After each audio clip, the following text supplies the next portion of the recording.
Welcome to Electrified. It's your host, Dylan Loomis. You're looking at the new interior trim for Tesla. Opinions are pretty mixed on this one, as a lot of people aren't loving this new wood trim on the door, stating that there's a lack of flow from the door to the dash, and it takes away a bit from the minimalistic vibe without adding a whole lot of utility. But I was just curious, how do you guys feel about this one? So today is a day we celebrate the life of Nikola Tesla, as this is the anniversary of his passing. It's pretty incredible to think that today is the day Elon becomes the richest man on the planet, inspired in part by the man that you can argue started the whole thing. Kicking things off today, we'll start with Tesla stock and some interesting analyst comments and upgrades. At the time of recording, Tesla is up over $800 per share, pushing a $750 billion valuation. The smartest money in the world was betting on Tesla, according to Elon 10 years ago. It almost seems as if investors are buying into your company on a leap of faith. Well, first of all, I should mention that not only were we able to increase the size of the offering and price above the range, but the quality of investor that people will see, when people see who's investing in an IPO, it's the smartest, most long-term thinking investors in the market.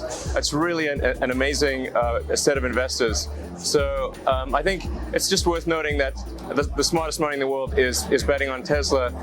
They must have a reason for doing so, because obviously to go public and increase the range and increase the price in this market is not easy. And these are very well-informed people. And once again, he was right. And now people are waking up wave by wave to what's going on with Tesla. And listen to this statistic. Since June 2019, Tesla has averaged an 18% gain every month.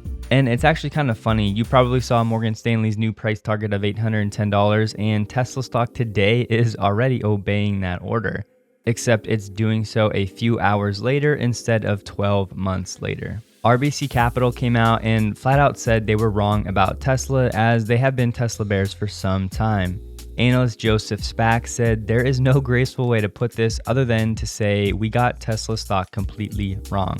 They've had a sell rating on Tesla since January of 2019, and over that same time, Tesla stock has increased 1,200%. Exhibit A, why you should not be listening too much to these guys. Spack did say, though, in the spirit of New Year's resolutions, his biggest miss was underestimating Tesla's ability to take advantage of the stock price to raise capital, which will help fund growth and acquisitions. He increased his delivery estimate for 2025 to 1.7 million cars, up from 1.3 million previously, and this was based on capacity and some market share assumptions.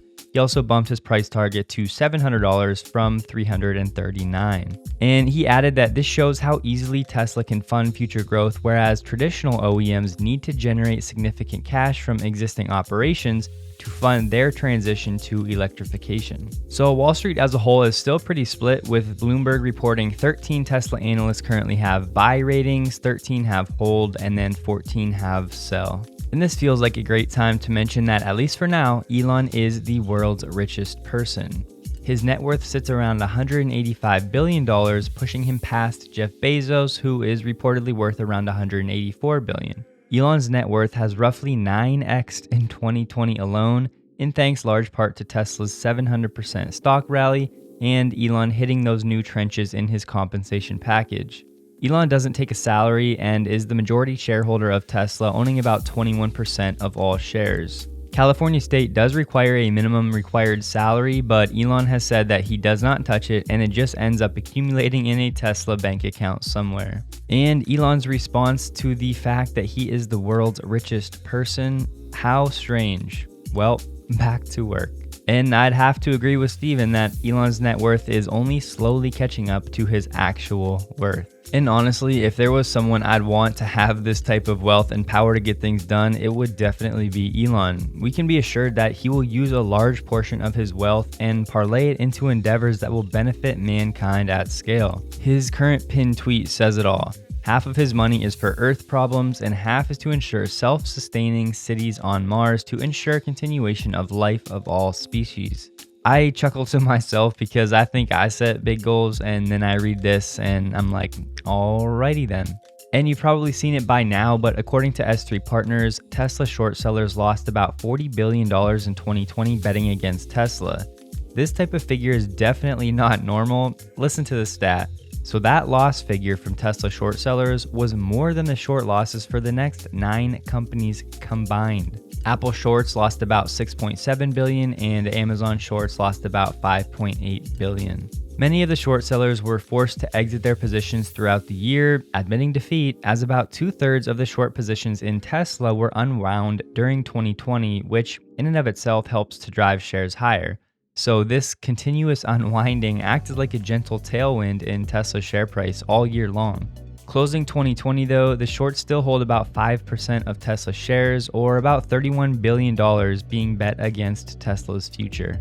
Giga Texas has started to earn some accolades, and it's not even open yet, but the Greater Austin Chamber of Commerce was awarded as the Business Facilities 2020 Deal of the Year Gold Award for their success in securing Tesla's Giga Texas project. Business Facilities noted that the Tesla deal would likely push Austin forward as one of the nation's emerging manufacturing hubs. So as we know, the plant will build the Cybertruck, Tesla's entry into the truck market, making it one of the most coveted projects of the year. The Cybertruck assembly plant will vault Austin into the top tier of automotive manufacturing hubs. Of course, the Model Y will be churned out here as well, and some other future projects are likely to be made here too.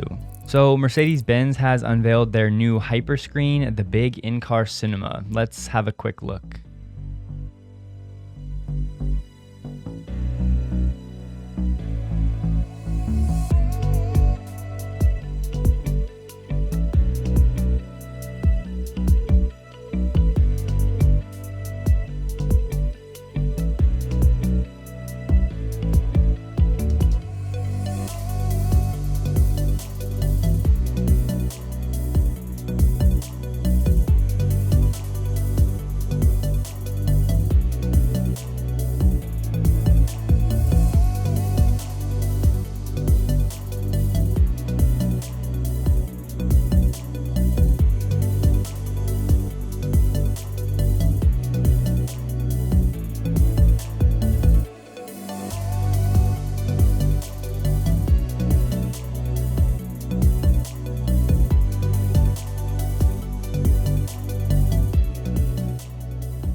So of course it looks cool, and as long as they have great software to run on the screen, this is actually pretty neat. I'm not sure if the less distraction they tout in the video is accurate, but hey. It's basically 3 main parts: the instrument cluster, a center display, and the passenger has a display as well. So let me know if you guys like this or not. And I wanted to mention 2 quick news items in case you missed them from the last day or so, since I couldn't cover them. EVs continue to surge in Norway as they hit a new market share record of 54% of Norway's total car sales in 2020. This pulls their goal of 100% of new car sales being all electric by 2025 squarely into view. EV sales globally still represent about 3% of total new car sales, but Norway is clearly ahead of the curve, sitting at 54%. And this data comes from the Norwegian Road Federation, and the 54% number is actually all electric cars, as plug-in hybrids make up an additional 20% on top of this. So 76,000 cars were all electric out of a total of 141,000 total passenger cars delivered in Norway in 2020. And lastly, the Chinese financial company China Industrial Securities conducted a study and reported that Giga Shanghai is estimated to produce more than 500,000 cars in 2021. Now, as we know, the talk around town is that Giga Shanghai has already pushed a production capacity of 8,000 cars per week, so that figure is within striking distance with the ramp of the Model Y. The report had estimates of 278,000 Model 3s and 275,000 Model Ys, with 100,000 of those expected to go to Asia Pacific, Europe, and the Middle East. And to wrap it up today, I'll send you off with some new snow footage of Giga Berlin. I thank you guys for watching. Please take a moment to like the video if you did, and consider subscribing for more Tesla content. But with that, I look forward to seeing you in the next video, and I hope that you have a great day.